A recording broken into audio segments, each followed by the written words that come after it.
Қайырлы күн, мен ұстазбын, бала жайын ойлайтын, шәкіртінің қызығына тоймайтын.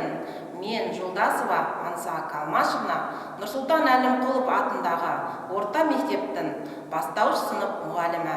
Менің бүгінгі ұсынатын педагогикалық идеям ақылды ертегілер.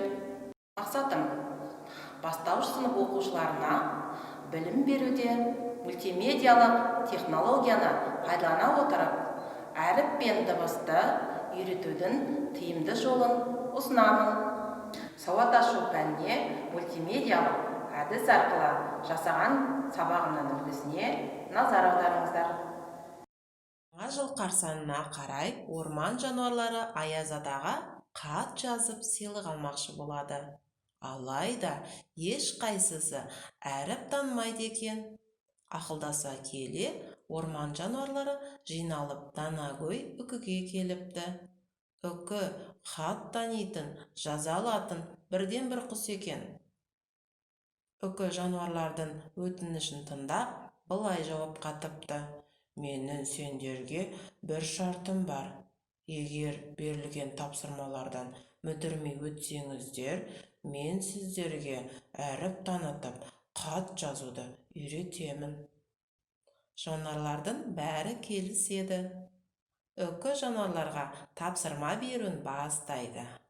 Бірінші тапсырма: айналаға қарап, қандай жаңа жылдық ағаштарды көріп тұрсыздар? Кәне, ойланайық.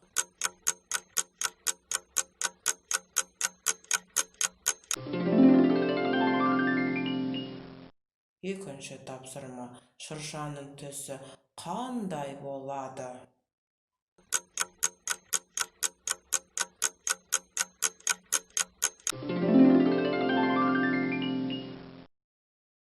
Үшінші тапсырма: шырша сөзінде бірінші дыбысы қандай?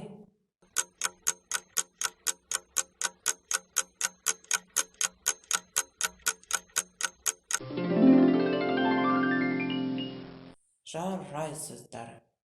Тапсырмаларды сәтті орындадыңыздар. Ендеше бүгін ш әріпін үйрететін боламын.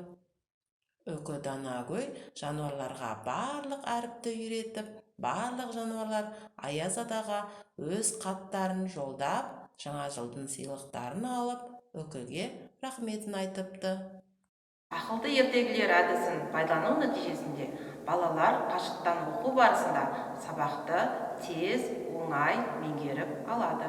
Бұл әдісті сауат ашу пәнінде ғана емес, бастауыштың басқа да пәндерінде қолдануға болады. Махмұд Қашқаридың білімдінің сөзін тыңда, айтқанын үйрен, іске асыр деген сөздермен ойымды қорытқым келеді. Назарларыңызға рахмет.